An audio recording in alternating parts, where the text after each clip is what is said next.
to focus on the main event, the main reason for all this, which is routing. And the routing need to let this network over here, this LAN 1, communicate with this LAN 2 over here, and LAN 2 communicate with LAN 3, and so on and so forth. So for now, we create we do a simple ping from R1. We say ping this interface on this router here, just so not basic of routing. We so ping this interface here, ping 192.168.1.1. We ping it to get a response from the interface, this IP address again.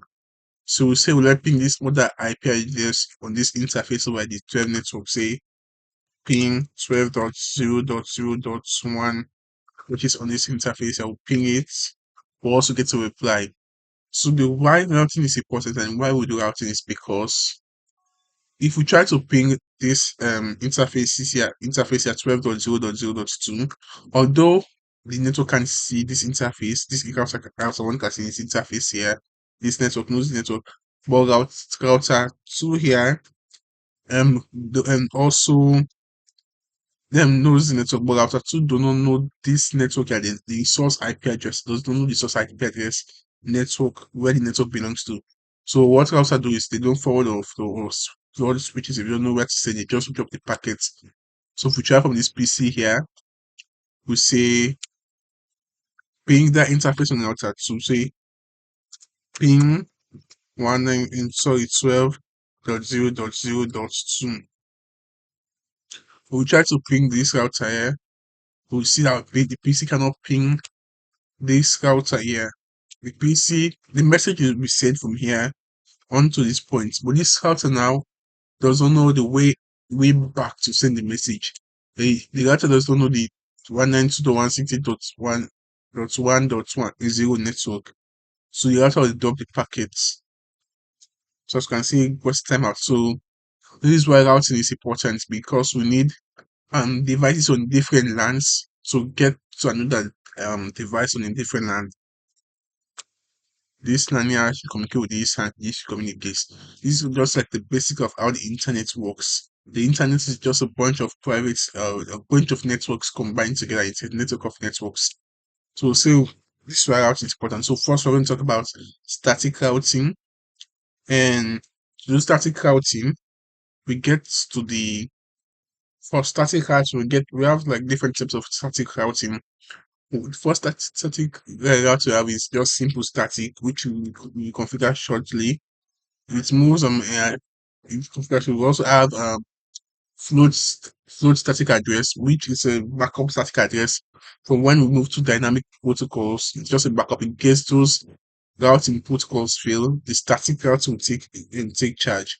And also we have default routing. This type of routing is when a device or a router doesn't know what the destination address of where to send a message. So the router will the router allows the router to send that packet to a certain location.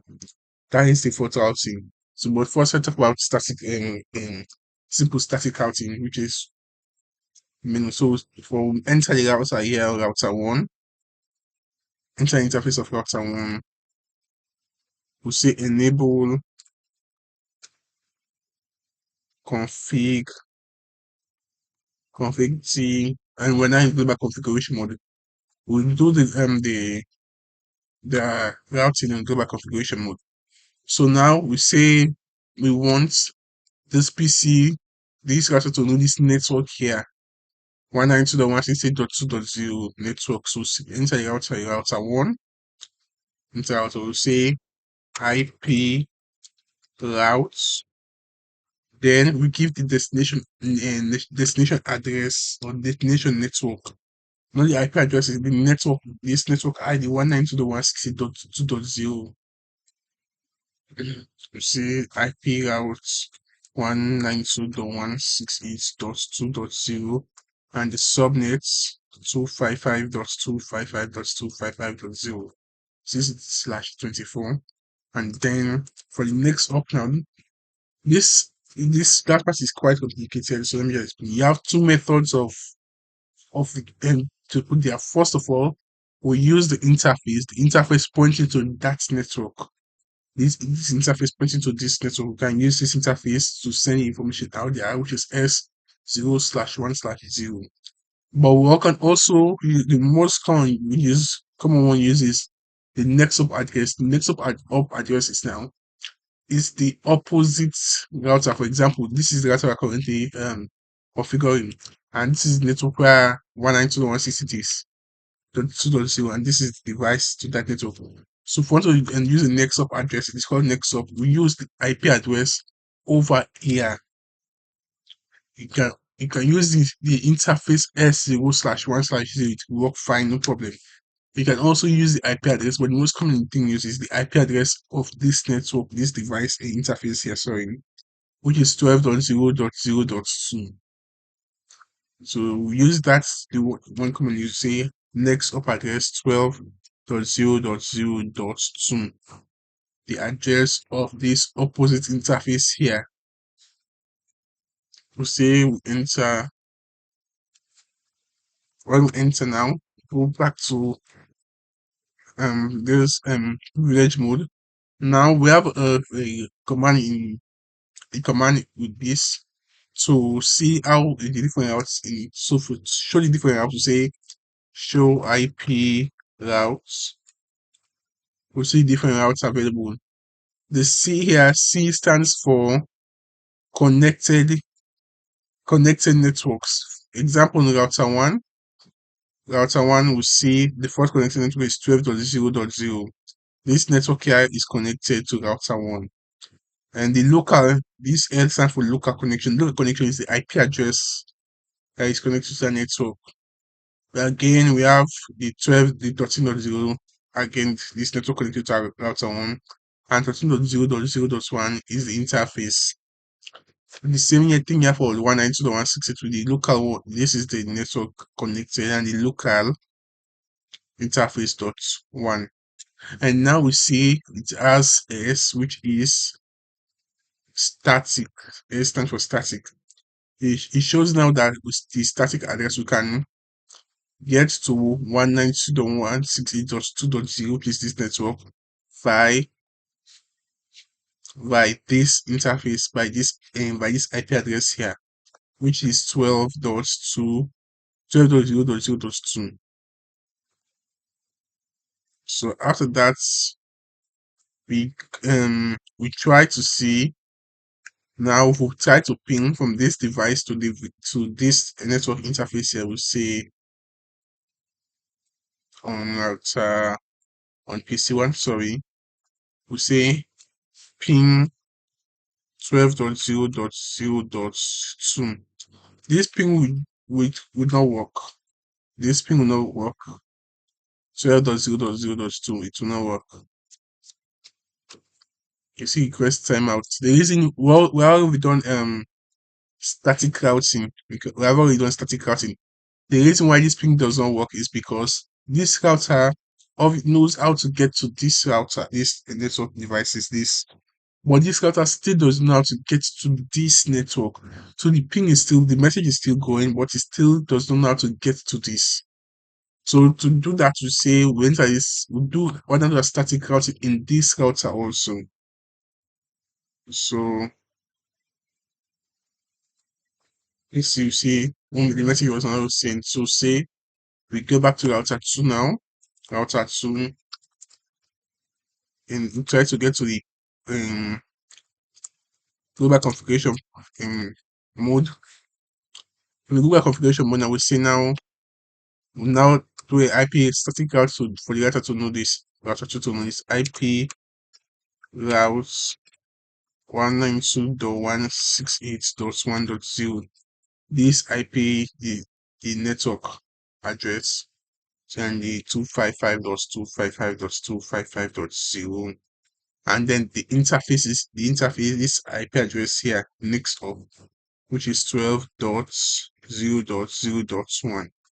So what we're trying to say is that we can get this router can access this IP address, this network over here, by this interface because the router already know this network. So if you go, if this it send message that by 12.0.0.1, you can get to this network here.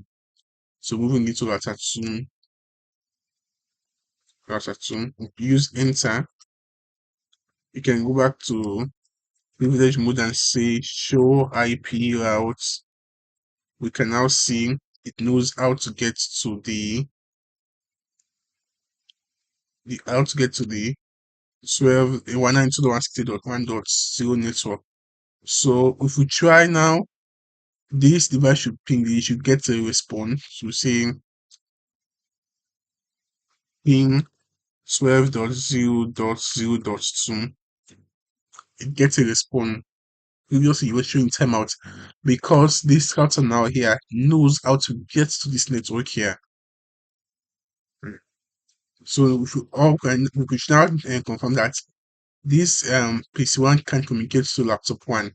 Remember the laptop 1 IP address is 12.192.160.2.10. So say we enter PC1 ping 192.168.2.10, the IP address of this laptop over here. So we'll say enter, wait for it to load. So after the first one failed, the first ping failed, and the second failed ping, the second one that failed ping up. The reason why this because it takes some time for them to the routing to take place. So again, the message came from coming from here to this router over here, and this router sending to this router over because this router know the destination which is 192.160.2.0. It knows this network here, so it send it to this interface. It knows it can get to this network through this IP address over here. So the message coming from here to the router over to this router, and this router now send it to the internet router which is .10, and .10 send it a reply to this, and then to this. So if we see we do a simulation here, we can see it's working. So it's a simulation. In the simulation, you can see it working. The message move from here, it goes to the router. The router knows where to send it. It's sending to this interface over here because it knows that you can get to this network through this interface. Please also send it again. It's which already done the MAC address. It's going to send it to this IP address here already. So you can see now it is doing it. Okay. So send it back, and this cloud device already know where to send it. So we see us already send back to router 2 send back to router 1 send it to switch one send it to PC1.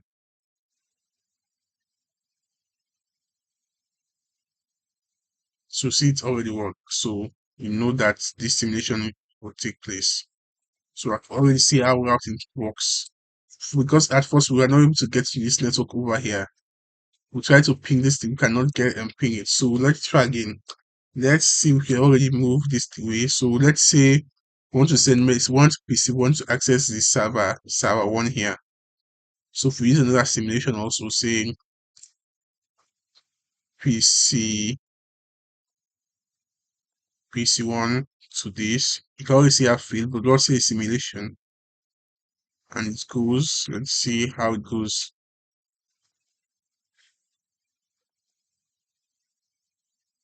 It first sends an app request.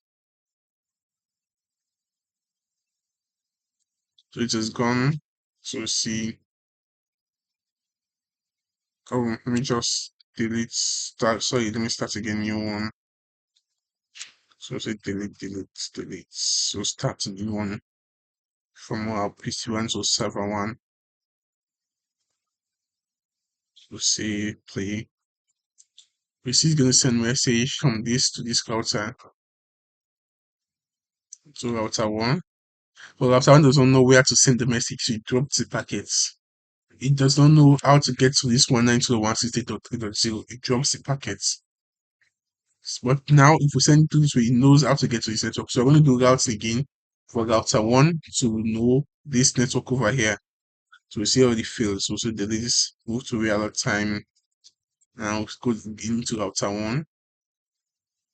Go to global configuration. Say config C. Now IP routes 192.168.3.0. This network ID here. So say 255.255.255.0 okay, slash 24. And then the next up, which is this 13.0.0.2, this here. Say 13.0.0.2 IP route is taking place. But the route is not over because this router here knows how to send to this. So if we try again the simulation, self-repeating, we'll keep trying simulation. It shows it shows it fails still because if you check it, this router knows where to send the message soon. The router will send the message down over here. See, it is sending to router 3. Router 3 will now send it to the intended server 1. But the reason why it would fail because server 1 tries to send it to router 3 again. But router 3 do not know how to send it back to this network because it does not know how to get to this network. They drop the packets again. So we'll move back to real time. So we're going move now to router 3 and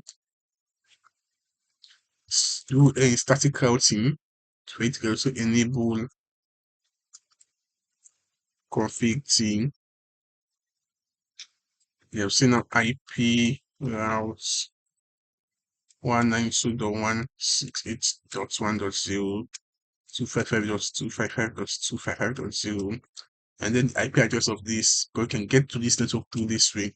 See, 192, no, sorry, 13.0.0.1. It now knows how to get to that.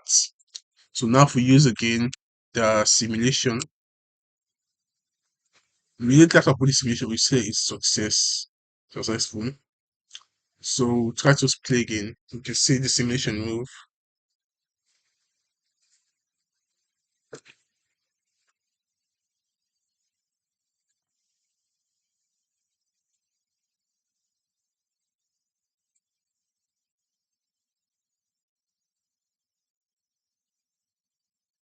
So you can see it move to switch 3 now. Switch 3 will send it forward it to the router. And it's also the server will now send it back. Because when it gets to switch, it will router 3 now, sorry. Router 3 now know the destination of that PC. To send it, you can get through this network to this part here. So this router now send it to the PC1 and everything will be, the message will now work.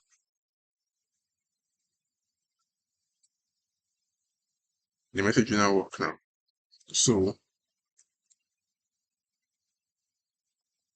So stop from now and next video we're gonna do let's and this LAN 2 talk to LAN 3.